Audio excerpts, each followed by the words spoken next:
محاولة أولى والحارس الله، الكرة الرائعة لكنها وجدت حارسا بارع، وفي كرة تلعب عالية مرة أخرى، متابعة وكريم إلى خارج أرضية الملعب. المبادرات بدأت من الضيوف في شوط المباراة الثاني، والغاني كريم أبو بكر يلعب الكرة إلى خارج أرضية الملعب، تهديدين على مرمى الحارس محمد رحيم. هذه الثانية وهذه المحاولة التي سددها أبو بكر إلى خارج أرضية الملعب. المحاولة وصلت إلى ضربة مرمى عند محمد رحيم. هنا الكرة والمحاولة التي لعبت في منطقة الجزاء وصلت إلى كريم، لكن كريم لم يجد الطريق إلى مرمى الحارس محمد رحيم. كرة في الدفاعات لنادي القاسم، حسين محسن يمرر الكرة عائد إلى الخلف، محمد الباقر يلعب كرة مع عمار، عمار يحاول يلعب الكرة بالاتجاه المقابل، تصل إلى مجتبى محسن، محاولة لصالح لاعبي نادي القاسم، عملية التقدم والبحث عن زملاء، البحث عن قريبين، لكن الكرة تعود مرة أخرى ما بين تغييرات المدربين، من سينجح في خطف بطاقة التأهل إلى ربع النهائي. كرة إلى الأمام، محمد الباقر يحاول، وهنا مصطفى سعدون، الكرة لا زالت يا عبد الرحمن، يكافحون والحارس يحاول يسدد، وإلى أحضان الحارس محمد رحيم. أبو بكر كان على الجانب المقابل ينتظر كرة، والكرة إلى أحضان الحارس محمد رحيم. شاهد المحاولة على مرتين، لم يترك الكرة تغادر، وصلت إلى الحارس الذي سدد الكرة، وصلت من الحارس إلى أحضان الحارس محمد رحيم. هنا الكرة الأخيرة والنقلة الأخيرة تعود مرة أخرى لصالح محمد صالح، في كرة للاعبي نادي القاسم. أحمد نور يمرر، أبو بكر يأخذ كرة، كريم يحاول ويأخذ مخالفة. أبو بكر يلعب الكرة السريعة بالجهة اليمنى، يتقدم في الكرة مجتبى محسن، عيال يأخذ الكرة باتجاه حيدر عبد الرحيم، حيدر يحاول يمرر الكرة إلى عمار، عمار والمحاصرة الآن تأتي الكرة إلى الأمام وتصل إلى أحضان الحارس محمد رحيم. بداية قوية من جانب لاعبي نادي القاسم، ومبادرات الهجوم واضح، يعني أعتقد بنسبة كبيرة سيعود فريق القاسم ويسجل هدف مع هذه المحاولات الكثيفة. بينما علاء يحاول بكرة، لف ودار من أمام حسين محسن، محمد سامي، قراءة ممتازة من أحمد نور، وظيفة في وسط الملعب يعطيها الحكيم. وهنا السقوط الذي كان من جانب أبو بكر، وحذاري يا محمد يا سامي. كرة إلى حيدر، تلعب عالية ورأسية أولى، الله، النوايا كبيرة والنوايا واضحة، وعند الحارث لا تختلف النيات أبدا، وفي النهاية الحظ يعارض الحارث حاتم. كرة مثالية تلعب على الجهة اليمنى، تنقل من حيدر إلى الحارث كما يشتهي، ولكنها إلى خارج أرضية الملعب، لم تأتي الكرة كما أرادها، وبالتالي ذهبت إلى الخارج. وحسرة القائد، حسرة الحارث على كرة ذهبت إلى خارج أرضية الملعب. المحاولة تعود، والقوة الجوية بمبادرات الدفاع مع مبادرات الهجوم لنادي القاسم. المهذب يتقدم وتعود الكرة في الخلف. المحاولة إلى حسين محسن، أحمد نور يغير جهة اليمنى الأكثر خطورة من جانب لاعبي نادي القاسم، وبولو يحصل على رمية جانبية، رمية جانبية للصقور. النقص العددي سيؤثر كثيرا على القوة الجوية في شوط المباراة الثاني، مع هذا الخروج إلى الهجوم وهذا الضغط الذي يفرض أيمن الحكيم.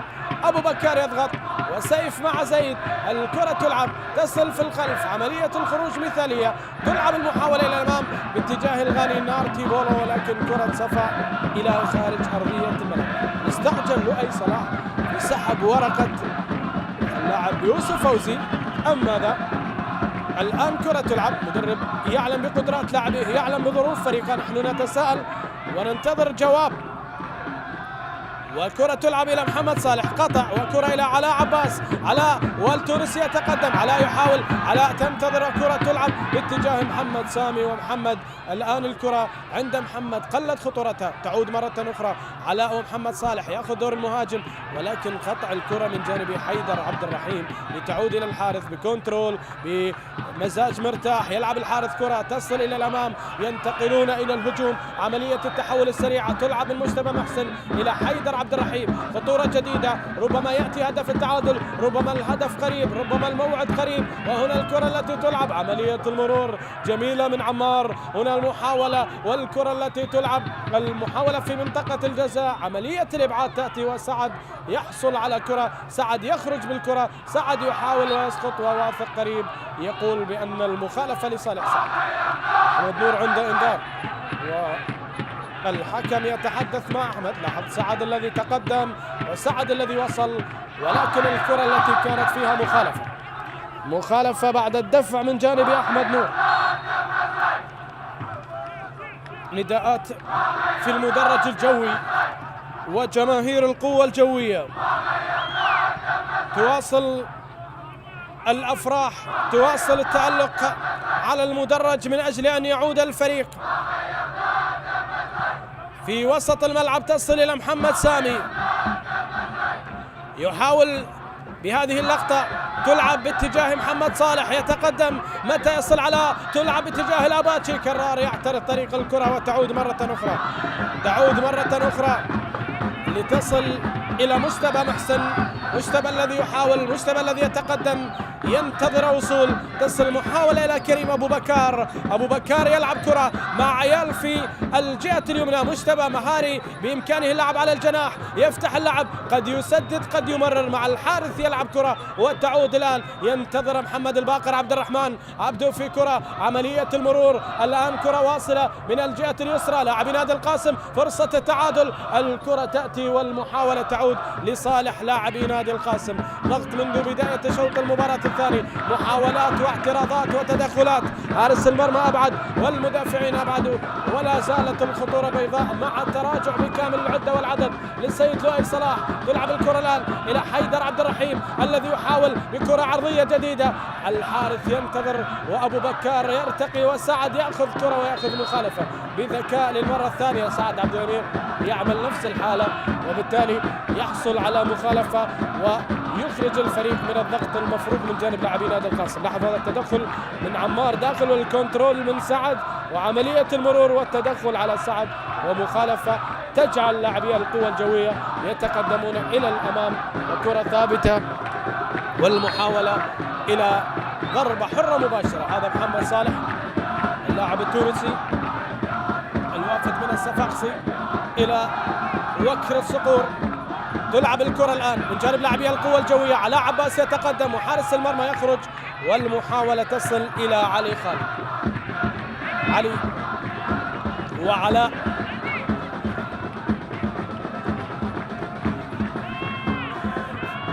تعود كرة في الخلف،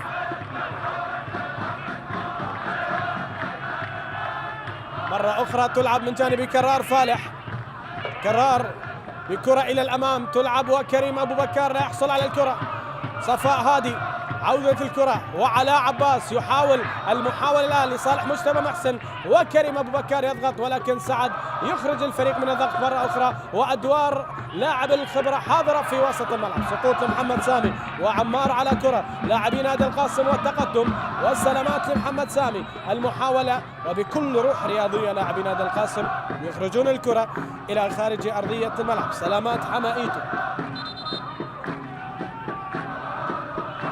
الكرة،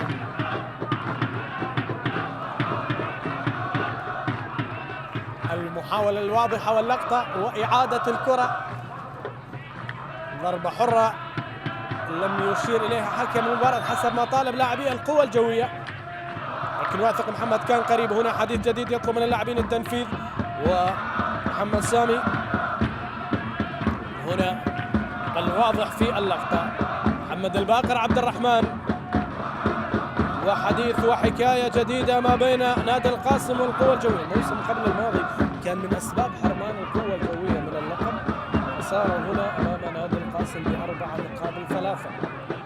وفي هذا الموسم تعثر أيضا على هذا الملعب، وانتصار جديد يوضع في خزائن نادي القاسم أمام وفي سجلات نادي القاسم، لأن الألقاب توضع في الخزائن ليس الانتصارات.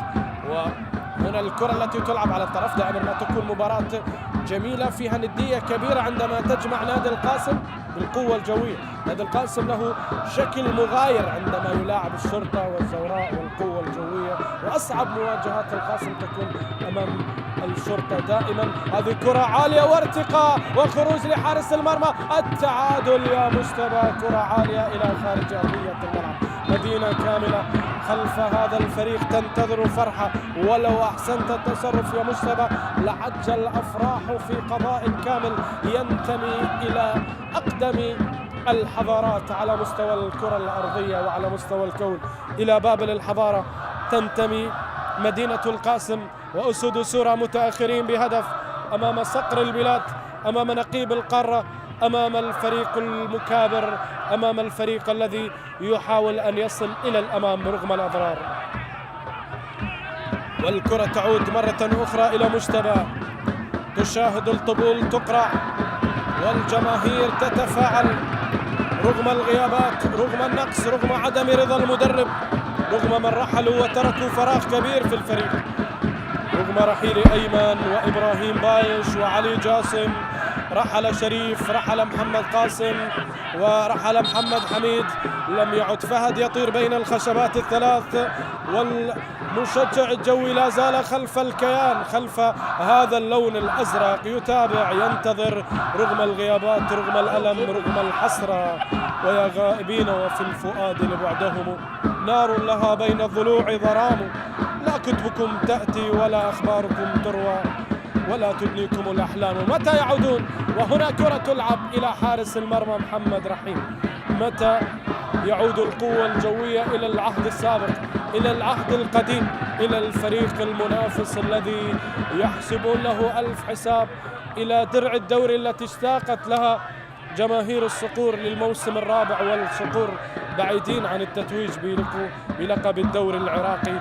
كل هذا والجماهير تتحمل تنتظر، والأضرار في البيت كبيرة، وعسى أن يصلحها لؤي ويصلح العطار ما أفسد الدهر، لكن ينتظرون أن يصلحها لؤي صلاح، هو الذي يعيد الفريق إلى الأمام. والفريق في بطولة الكاس إلى الآن ما أشياء الأمور معه. الآن الكرة تلعب، المحاولة تصل إلى فريق مصر على إخراج فريق آخر كما فعل الميناء. هذه محاولة تصل ومحمد صالح يبعد، تعود الكرة مرة أخرى، والمحاولة تعود إلى محمد سامي. حمام إيتو، عملية المرور خاطئة إلى عمار، وأبو بكار ينتظر ماذا تفعل يا عمار. أبو بكار شاهد المرمى، وعمار اختار أن يسدد في وقت لا يجيد فيه تسديدات بعيدة، وزعل من الغاني كريم أبو بكار، زعل من جماهير القاسم على كرة عمار. والآن أمامك زيد تحسين الذي يريد أن يعود إلى الواجهة، ويا له من منظر، يا له من جمال. عسى ولعل أن تعود الفرقة كما كانت لهذا الكيان الرائع، لهذه الجماهير التي تعلن عن وجودها في كل حين وكل زمان. وجماهير القوى الجوية الواضحة أمامك تؤازر تساند، يرفعون علم سلطنة عمان على المدرج لمؤازرة عصام، فريق كبير القوى الجوية. زوراء الفريق الذي له التاريخ الأكبر في كرتنا المحلية، لكن له منافسين يعطون البطولة الجمال حقيقة. المنافس المباشر القوى الجوية، والمنافس الآخر الشرطة. وهذه كرة طويلة إلى خارج أرضية الملعب، يخطئون العنوان، وحيدر عبد الرحيم لا تأتي مع الكرة، والقوى الجوية يحاولون دائما أن يمتصوا من حماس فريق القاسم. لؤي صلاح، كانت بدايات لؤي صلاح كلاعب من هنا، ولقب الدوري الأول حصد عليه من هنا كلاعب، بعد ذلك مع الزوراء حصل على اللقب، ومع أربيل يجمع 6 ألقاب دوري، هداف الدوري مع أربيل، ويشتاق إلى أن يتوج ببطولة الكاس. لم تأتي مع الكهرباء، ويأمل كثيرا أن تأتي مع القوة الجوية.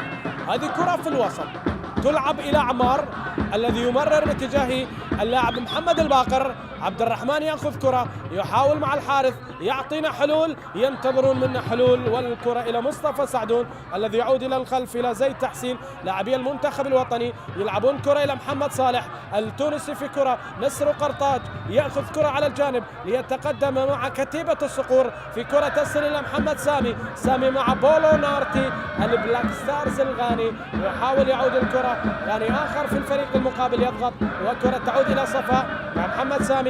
تناقل الكرات بأريحية، محاولة الخروج بالكرة مع برود من جانب لاعبي نادي القاسم في هذه اللحظات. يعني لم يعد الضغط، هو الضغط في أول ربع ساعة والذي خضع عليه لؤي صلاح ليتحكم الآن هو بالكرة رغم طرد رسلان رغم النقص العددي، لكن يتقدم ويواصل. وهذه كرة تلعب إلى الأمام، محاولة تصل إلى محمد صالح، مرت من أمام محمد الباقر. عبد الرحمن يعيد الكرة إلى حسين محسن الذي يعيد الكرة في الخلف. وهنالك في الزاوية العليا جماهير القوة الجوية تعيش أجواءها الخاصة. مرة أخرى تلعب المحاولة، عمار يمرر كرة في الطرف تصل باتجاه الحارث حاتم الذي يتقدم. الحارث يحاول يواصل التقدم، يبحث عن زميل، يلعبون الكرات، سيف يخرج. وهذه محاولة تلعب الآن غلق المنافذ في انتظار كرة عرضية قد تأتي ولكن تعود إلى الخلف مرة أخرى. يحاولون والحارث يمرر، يلعب الكرة على الجانب. محاولات لاعبي نادي القاسم، فرصة إلى مجتبى قد يعمل عرضية، يفتح المجال إلى من هو قريب. أحمد نور يلعبها عالية ورأسية إلى سيف وإلى خارج أرضية الملعب. سيف أراد أن يضعها في مرمى محمد رحيم لكن الجو السابق لم تكتب له. وهذه الكرة التي تلعب وتصل إلى خارج أرضية الملعب. فرصة وصلت إلى خارج أرضية الملعب.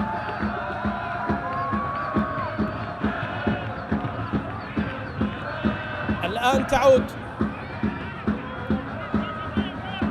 وتصل في وسط الملعب إلى أحمد نور. أحمد يحاول بكرة، حسين محسن قيادة الخط الخلفي لنادي القاسم مهمة كبيرة نجح فيها حسين محسن مع كرار ومع محمد الباقر. هنا كرة تعود إلى حيدر عبد الرحيم. هذا حيدر يعود إلى الخلف يحاول، وأداء عالي جدا من جانب لاعبي القاسم في بداية شوط المباراة الثاني. ولا زالت عملية البحث عن هدف التعادل مستمرة.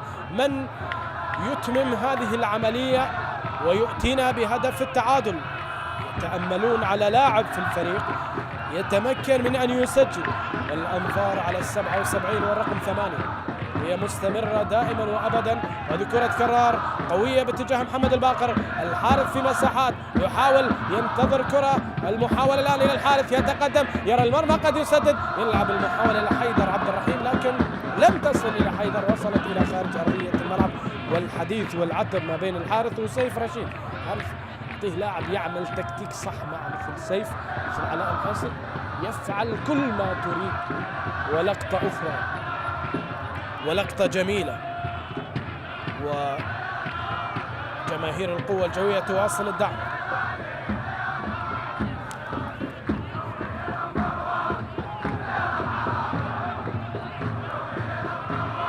تلعب مرة أخرى، تعود من عيال إلى الأمام. أبو بكر ينتظر والكرة تمرر. الفرصة إلى عمار، يلعب كرة إلى الحارث حاتم. سيف يتقدم والحارث ينتظر، يلعب كرة إلى أبو بكر، تصل إلى كريم يمرر. وحيدر عبد الرحيم يسقط. يستعجلون على كرات يسقطون أمامها وهي تأتي وتبحث عنهم. ونارتي بولو الذي يحاول، والكرة تعود مرة أخرى. حسين محسن، علاء عباس يقلق دفاعات نادي القاسم رغم التراجع الذي يعمل القوة الجوية. بينما كرة تلعب عالية إلى الأمام. أبو بكر يرتقي ورأسية محمد أو رأسية كريم يبعدها محمد. تأتي الكرة، هذا محمد صالح المهذبي 31 سنة للتونسي، عنده تجربة مع الاتحاد الليبي. وهنا الكرة إلى الحارث، يلعبها مع أبو بكر، يبحث عن كريم ولكن زيد تحسين يحضر. سعد في طلعة هجومية، يحاول وحسين محسن يأخذ الكرة من أمام سعد ويتقدم. مجتبى يلعبها إلى الأمام ونارتي يقرأ الكرة، يقرأ المحاولة. تعود الآن محاصرة من جانب لاعبي القاسم للاعبي القوة الجوية. مجتبى يلعب الكرة عالية إلى الأمام، رأسية تصل وعمار يلعبها والسعدون يأخذها. والتقدم الحاضر في هذه اللحظات إلى محمد سامي الذي يلعب الكرة مرة أخرى. تغيير على مستوى الدفاع قادم. وهنا كرار، عندك انذار يا كرار، هدي يا كرار. من سيغادر في هذه اللحظات ليدفع المدرب للاعب كرار علي حسن؟ هنا المحاولة تصل الآن لصالح لاعبي نادي القوة الجوية أو للاعبي نادي القاسم. على الطرف عرضية جديدة ورأسية تبعد من جانب زيد تحسين.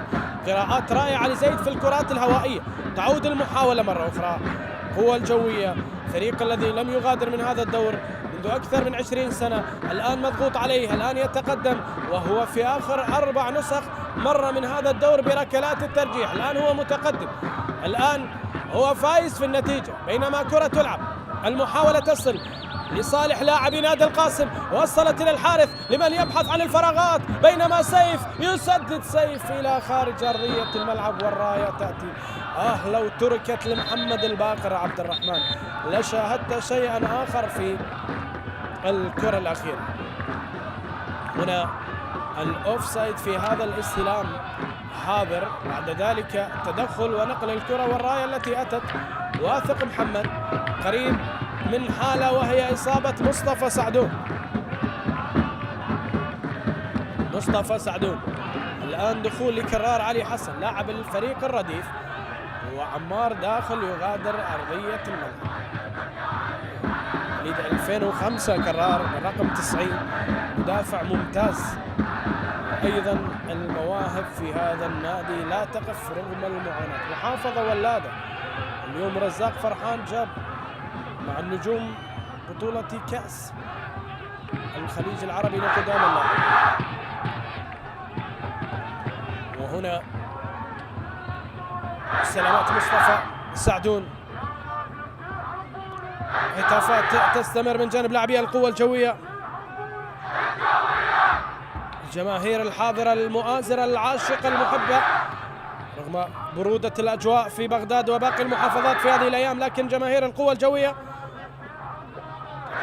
تواصل إصرارها على الحضور ودعم الفريق رغم أن العدد هو ليس بالعدد المعهود على جماهير القوة الجوية. قرار فالح والتدخل الذي كان مصطفى، بينما كرة تعود في الخلف والكرة خاطئة الآن إلى سعد. سعد للثاني، يتقدم سعد والكرة في الجول. الله على سكة الموت، يسير الصقر ولا يبالي، تسير القوة ولا تبالي، وسعد عبد الأمير يعيد الفريق.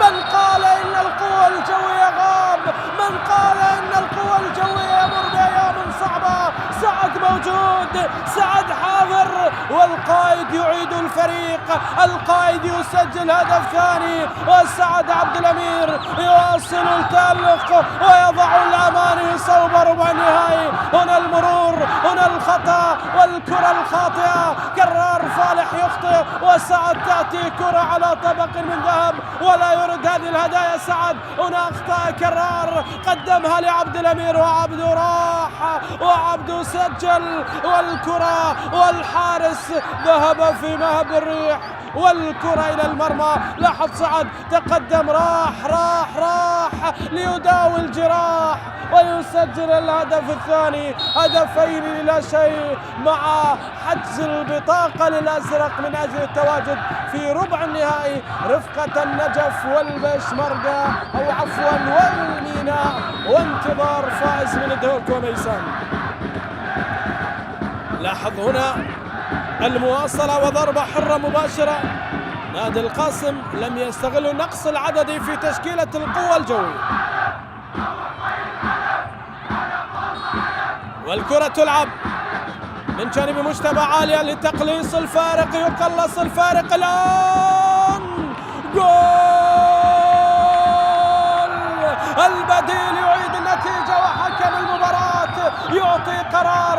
استنادا إلى راية المساعد بوجود التسلل. ربما هدف صحيح ربما لا. المساعد الآن يرفع الراية على حالة أوفسايد صحيحة جدا على أحمد نور.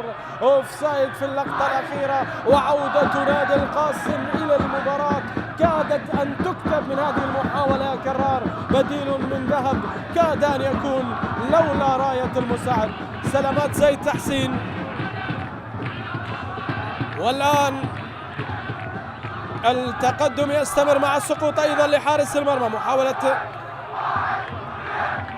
التقاط الأنفاس وضياع الوقت وحديث هنا مع حكم المباراة من جانب سيف رشيد على هذا السقوط. لاحظ هنا الأوفسايد الذي كان على أحمد نور، وأحمد في اللقطة الأولى تدخل من محمد رحيم، وبالتالي هنالك راية من المساعد. وإذا كان هنالك قرار آخر يترك إلى حكم المباراة هل يواصل على هذا القرار أم يغير القرار. واثق محمد بعد مخاطبات الفار، بعد الحديث مع تقنية الفيديو وحكام هذه التقنية، الآن يطلب من زيد تحسين أن ينهض ليكمل المباراة. محمد رحيم كان حاضر في كل الأدوار المطلوبة لحارس المرمى. ولؤي صلاح الآن سيدفع بعيد سياح، سيدفع بالنيجيري، وجماهير القوة الجوية تصنع الحدث، هي التي تؤازر حاضرة. ومباراة الثار يأتي بها القوة الجوية. رديت ولا رديت؟ الآن عودة القوة الجوية، تأهل للقوة الجوية من هذه المباراة حتى هذه اللحظات. وهنا رغم البرد يأتي مع والده ليساند الفريق الذي يعشق الوالد ويؤازر القوة الجوية في ولادة مشجع جوي صغير جديد. عيسى ياح سيدخل يا محمد. يا سلام. الحكم الرابع يرفع اللوحة ليعلن عن تغيير جديد. يغادر حمائيتو عند انذار محمد سامي، والآن يغادر.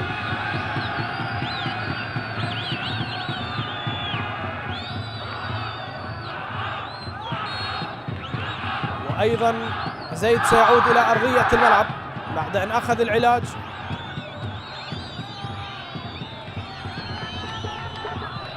النيجيري أحمد عيسى يشترك في هذه اللحظات. وهنا كرة من علاء، عملية الاستلام، يلعب كرة إلى محمد صالح.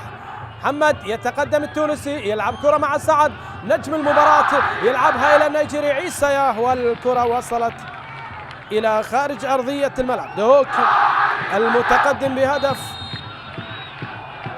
على ميسان.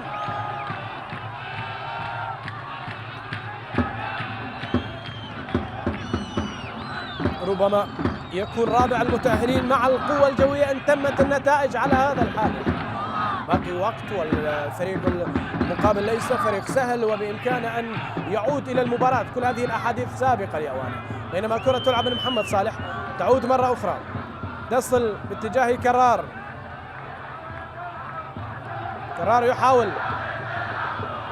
إلى عيال، كرة عالية، الحارث يلعب الكرة. المحاولة الآن، الفرصة إلى حيدر عبد الرحيم، يبحث عن أبو بكر ولكن لم تأتي مع الغاني في كرة تعود. عيسى نسر نيجيريا، النسر الأخضر في الوسط، لف ودار، كرة خاطئة إلى سيف رشيد الأخضر. الآن سيف يلعب الكرة باتجاه كريم ولكن لم تأتي مع الغاني وتعود لمصلحة نادي القاسم. العودة قريبة، العودة ربما تأتي في هذه اللحظات. هذه كرة عالية تصل وأبو بكر يعيد كرة. المهذبي يبعد كرة من أمام الحارث ومن صفا إلى عيال. مصطفى محسن يلعبها على الطرف. الآن محاولة إلى حسين محسن الذي ينقلها عالية، ومحمد رحيم يلتقط ويمتص الحماس والكرة إلى أحضان الحارس محمد رحيم.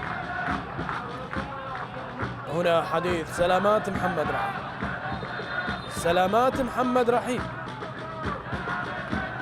ربما تأثر في هذا السقوط محمد رحيم. لاحظ في في هذه اللحظات. السقوط لحارس مرمى نادي القوة الجوية، وإلى الآن حكم المباراة لم نرى ماذا قرر. سيدخل الكادر الطبي، محمد يقول أعطيني انذار وأنا. إذا نور الحسين فلاح مكان كرار فالح ومحمد الباقر، والآن يشترك مسلم ميثم، لاعب من الرديف ولاعب أعتقد من الشباب. مسلم ميثم في نادي القاسم. مسلم ميثم من الرديف رقم 52. هنا كرة تلعب إلى الأمام، تصل إلى علاء الموجود في موقف تسلل.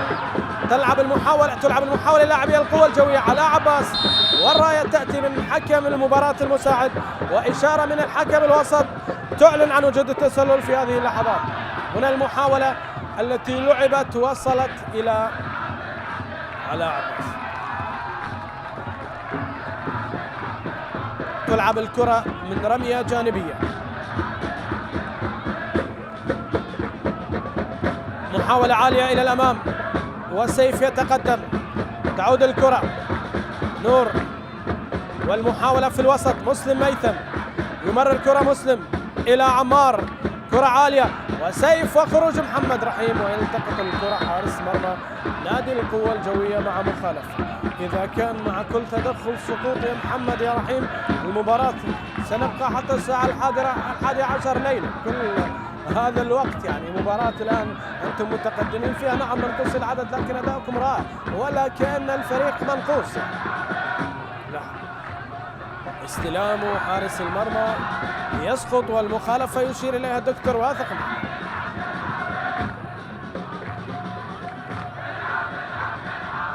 محاولة الآن،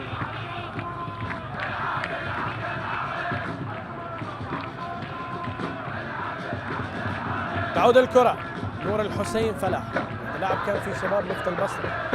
اكتشافات الدكتور أسعد العنز الذي أتى به من الفئات العمرية لنادي نفط البصرة وإلى الفريق الرديف في نادي القاسم، وانتدب من الفريق الرديف. موهبة كبيرة تألق في نهائيات دوري الشباب في كردستان العراق الموسم الماضي. بينما كرة تلعب زيد يأخذ كرة تصل إلى سعد قائد الكتيبة يتقدم.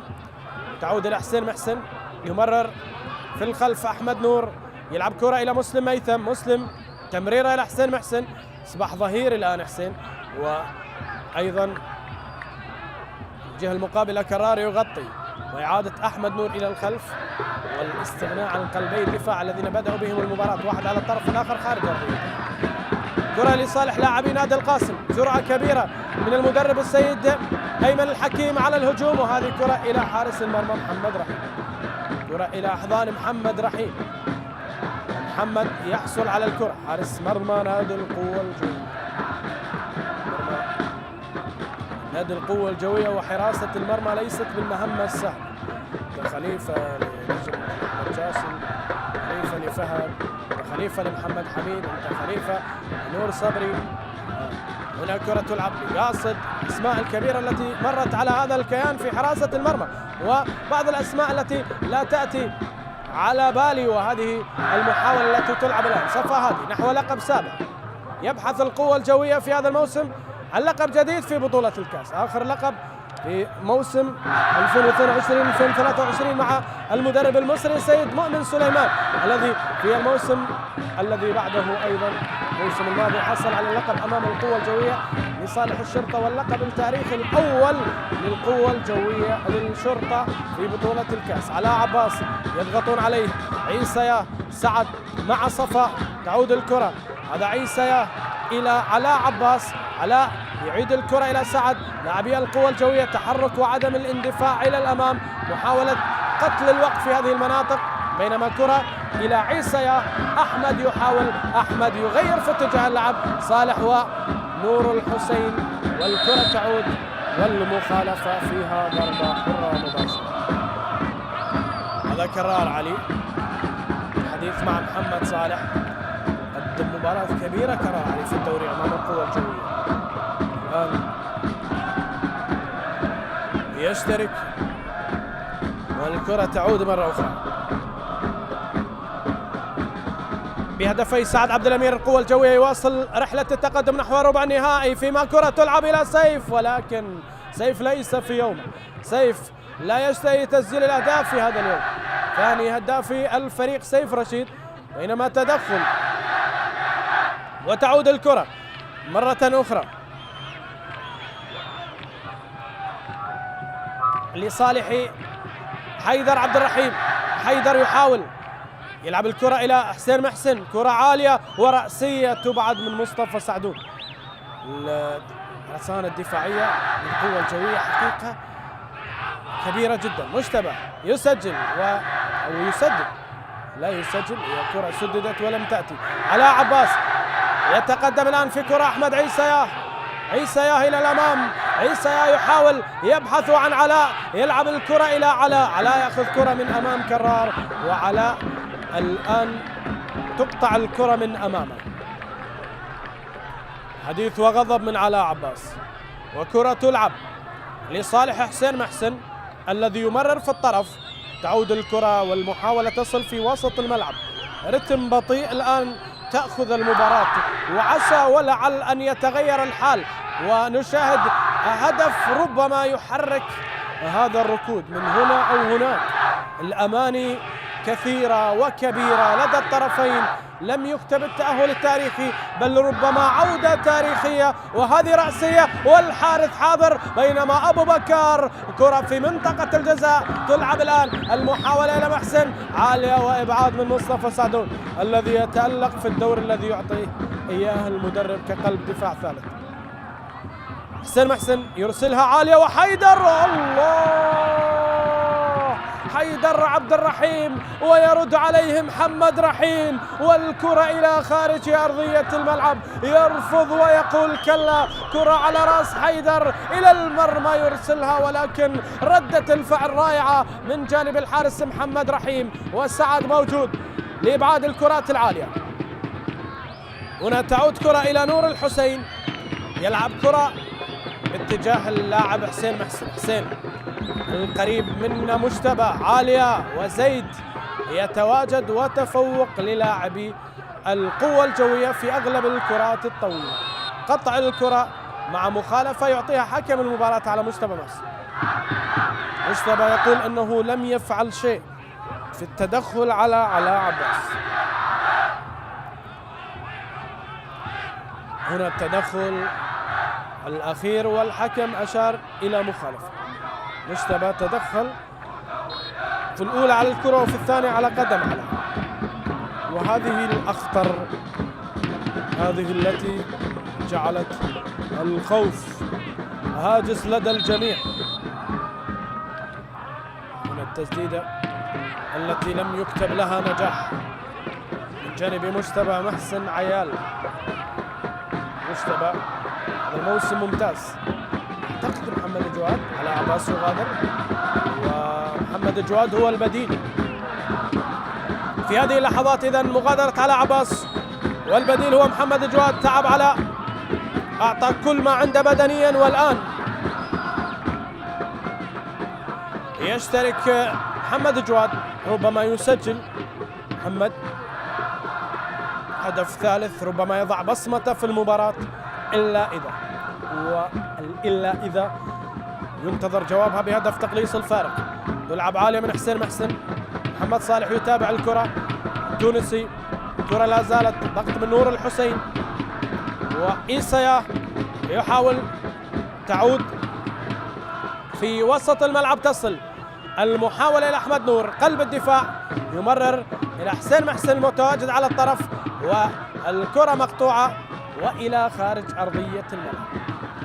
في هذا التوقيت شوف المدرب لؤي صلاح لم يفكر بورقة جيان بيريرا ميسوكي اللاعب السابق لنادي القاسم من غلق المنافذ، مهمة تحتاج إلى لاعب يؤدي أدوار دفاعية، وربما ميسوكي دفاعيا لا يخدم هذا الوضع. هذه كرة عالية ترسل، محسن إبعاد أول من حمود، تعود في الوسط، عند عيسى ياه، يلعب كرة إلى محمد جواد، سعد يتقدم، ينتظر أن يذهب محمد جواد، تلعب إلى الأمام دون الأوفسايد، واصلة ولم تأتي وترفع الراية. مجتمع محسن حتى لو في أوفسايد تعطي فائدة، نعم يعطي فائدة. حكم المباراة عكس الاتجاه، الكونتر أتاك، الكونتر أتاك مرتدة الآن تصل لصالح لاعبي نادي القاسم. الحارث يتقدم، الحارث يواصل، ينتظرون كرة العودة من قدم الحارث والكرة إلى خارج أرضية الملعب. صفاء هادي في أدوار رائعة أيضا، وصمود لاعبي القوة الجوية حتى اللحظة يواصلون الصمود، وفرحة الجماهير. عادت البسمة، والآن من يعكر هذه البسمة؟ أبو بكر. الله، ما هذا وما الذي يحدث؟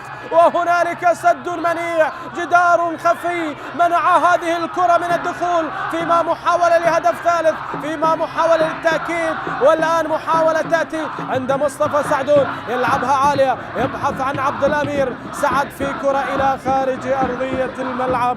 كيف ضاعت، كيف ذهبت، كيف تصدوا لها وروح الفريق تعود. لاحظ هنا الرأسية الأولى لعبت، أبو بكر يضيع، رحيم يتصدى، والكرة من الغاني ردها محمد رحيم، والثانية ردت من الدفاع. وفي الحالتين هنالك استبسال. لاحظ حمود، هذا مشعان الذي تعرفونه يعود الآن ويتصدى ويعطي دور كبير، فيما محمد رحيم يقدم مباراة كبيرة.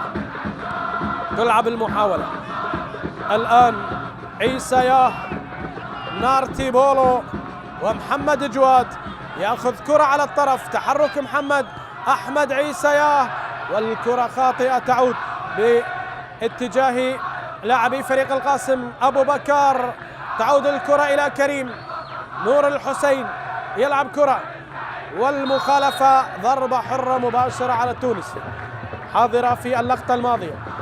فريق نادي القاسم لو تحصل على هدف تقليص الفارق سيعود إلى المباراة، والكل الآن متقدم.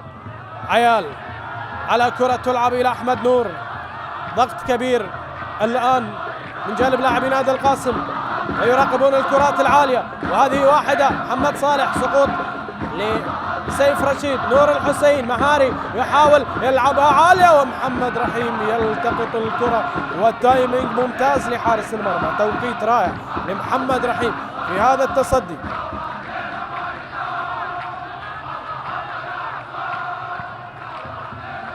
والكرة التي تلعب، الكرة واصلة إلى الأمام، المحاولة من النيجيري لمحمد جواد، عملية المرور لثالث الآن، ولكن الكرة إلى حارس المرمى. الفرصة واصلة الآن، نور الحسين يحاول بمرتدة، ضاعت على القوة الجوية. هل تأتي مع نادي القاسم تدخل من جانب النيجيري على اللاعب الحارث حاتم، لكن تعود الكرة إلى حسين محسن مرة أخرى إلى الحارث. الآن فرصة العودة، ربما تكتب الآن الفرصة من الحارث، تؤخذ وتعود وتأتي إلى حيدر عبد الرحيم. حيدر يمرر الكرة الآن، مسلم ميثم، كرة عالية إلى أحضان الحارس محمد رحيم. والوقت الأصلي بدأ ينفذ، وبالتالي وصلت إلى الكرة إلى حارس المرمى. لاحظ هنا كرة النيجيري، عيسى ياه يتقدم بكرة إلى محمد جواد، وصلت إلى محمد، ومحمد لم يحسن التصرف وعاد ومسكها علي خالد.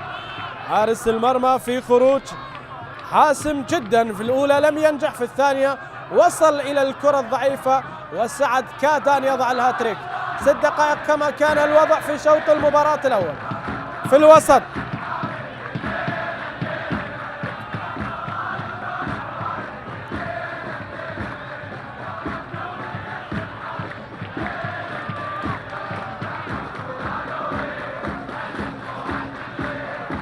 تلعب إلى الأمام،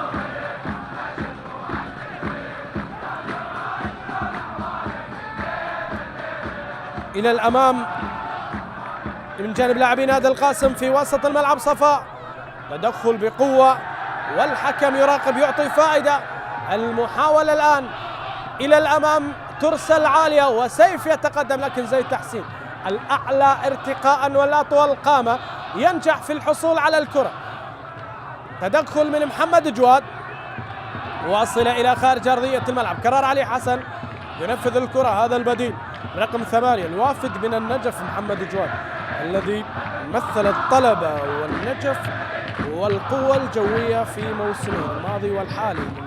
الأزرق للأزرق للأزرق، وأبو بكر على كرة إلى الحارث. هل حان وقت العودة؟ حتى العارضة ترفض العودة. أبو بكر يهيئ إلى نور الحسين الكرة، الله بسيفهم السابق والراية من المساعد تحضر. أم ماذا جرى؟ أم ماذا حصل؟ هل في أوفسايد؟ الكرة تنقل الآن في منطقة الجزاء، واصلة تعود إلى أبو بكر يهيئ إلى الحارث. العارضة ترد كرة الحارث، رأسية محسن مرة أخرى إلى نور الحسين والسيف رشيد.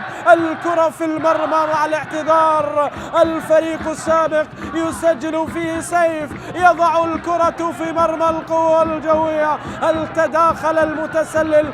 أمين محمود كسر كل شيء، وهدف يسجل، هدف يحتسب، والكرة في المرمى والعودة قريبة، وربما الريمونتادا تأتي الآن. هدف يؤكد وواثق محمد يشير إلى ماذا؟ هل في تأكيد من الفار؟ لا زال الحديث ولا زال الوقت بقي. صفاء قريب من واثق محمد، وتقنية الفيديو تعمل تأكيد على وضع الحالة الأخيرة. هنا حكم المباراة يقول كل شيء في الحسبان، لكن الهدف صحيح أم لا؟ نحن نقف عند ذلك. يعني حتى لقطة المخرج أنا حقيقة أربكتني. الحارث كان حزين، الفريق عائد إلى المباراة وهنالك شك في وجود تدخل أو في وجود أوفسايد، لكن في النهاية هل يحتسب الهدف أم لا؟ مع كل هذا الحديث يترك القرار إلى غرفة الفار، والحكم الدكتور واثق محمد لا زال في حديث مع اللاعبين.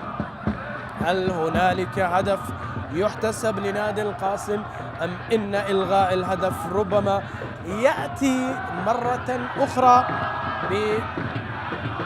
بقرار جديد من الفار في هذه اللحظات بعد أن ألغى الهدف الأول الذي سجل القاسم براية من المساعد على كرار أو على أحمد نور. هنا الحديث مستمر والانتظار من الحكيم على تأكيد الهدف أم لا. ماذا يقولون؟ هل في أوفسايد؟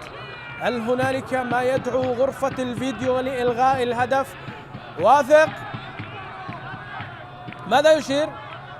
يطالبهم العودة إلى الخلف، وسعد يتحدث مع واثق، أو بالأحرى واثق يتحدث مع سعد في هذه اللحظات.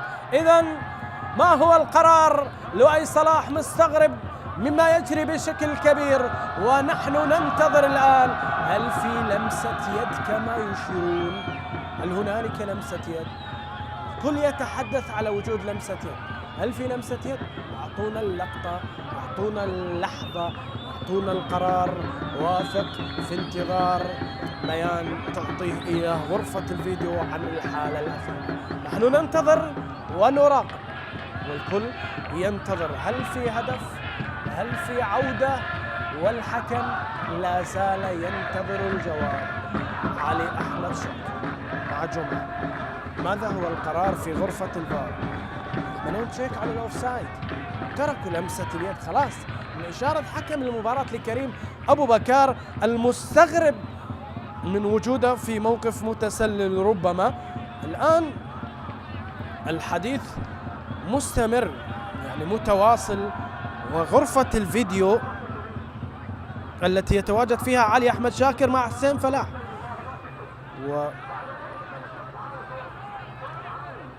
الآن علي يتحدث مع واثق وأيمن ينتظر ولؤي يستغرب، والقرار متروك لدى غرفة الفار.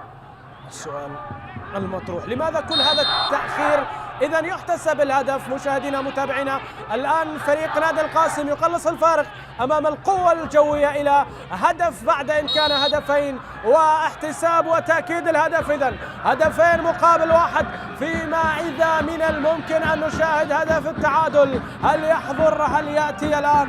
أسود بابل تنتظر قرارا جديد من خط الهجوم.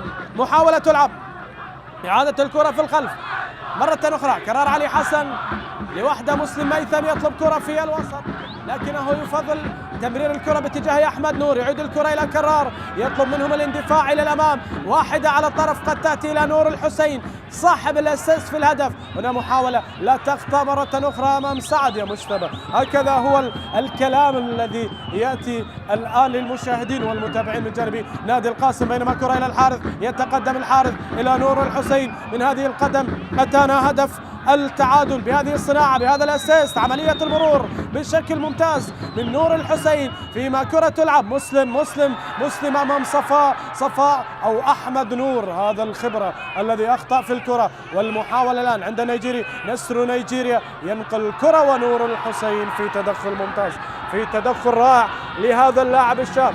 تعود الكرة في الخلف، عيال إلى الأمام. الحان وقت العودة، الكل ينتظر، الكل يراقب بالدعوات بالأمنيات. يريدون العودة إلى المباراة، يريدون العودة إلى التعادل، يريدون تأهل تاريخي. القوة الجوية بعد 4 مرات بركلات الترجيح، هل يذهبون إلى ركلات جديدة؟ ماذا تفعل يا رشيد؟ ماذا تفعل يا سيف؟ القوة في هذه الكرة كلا وألف كلا غير موجودة على هذا التدخل. لاحظ هنا المحاولة، وهنا الكرة التي ضاعت، والفرصة التي وصلت. القوة الجوية هنا محاولة التعادل ضاعت بشكل غريب جدا يا سيف يا رشيد. أرادوه أن يعيدهم إلى التعادل، لكنه رفض أن يفعل ذلك أمام فريق السابق. ليس بأمر ذاتي، القدم رفضت، وما لسيف أن يفعل. سجل هدف وضيع كرة الأمنيات. هنا محاولة، القوة الجوية هل يكمل التأهل مع الأربعة، مع دهوك والنجف والميناء بمغادرة الزوراء؟ هل هنالك تمهيد جديد لنهائي جديد يجمع الشرطة بالقوة الجوية؟ ولو الحديث مبكر، لازلنا في ربع النهائي. هنا المحاولة، الشرطة الذي سيواجه الموصل، وكرة تلعب في وسط الملعب. تناقل الكرات، والحارث هنا مجتبى، مسلم ميثم، كرار علي حسن، كرار يحاول يتقدم، كرار يلعب الكرة إلى الحارث. الخطر الآن حاضر، ونور يتقدم في هذه الكرة. محمد صالح مع نور، وبالقوة البدنية التفوق يأتي للمحترف. والكرة عند سعد، يحاول مخالفة في هذه اللحظات على سيف رشيد. سقوط لصفاء هادي، ودخلنا دقيقة 99 100 الآن في دقيقة 100 بالأحرى 99 خلاص دخلنا الدقيقة 100. وهنا التدخل الأخير من سيف رشيد على صفاء هادي، ومخالفة لصالح سيف. واثق أعطى إنذار للحارس محمد رحيم في هذا التدخل وفي هذه اللقطة. إذن الكرة تلعب الآن لصالح لاعبي نادي القاسم. وأيها الأحبة، أيها المتابعون، مشاهدينا متابعينا في كل مكان، حكم المباراة الدولي الدكتور واثق محمد ينهي أحداث هذه المباراة بانتصار فريق القوة الجوية على فريق القاسم بهدفين مقابل لا شيء. مبروك لفريق القوة الجوية التأهل إلى ربع نهائي كأس العراق للموسم 24-25. هارد لك لنادي القاسم، مباراة كبيرة وأفراح عارمة لجماهير الصقور هنا في مدرجات استاد الشعب. مع هذه اللقطات الجميلة مشاهدينا الكرام، أترككم في أمان الله وحفظه، وإلى اللقاء حتى مواعيد قريبة.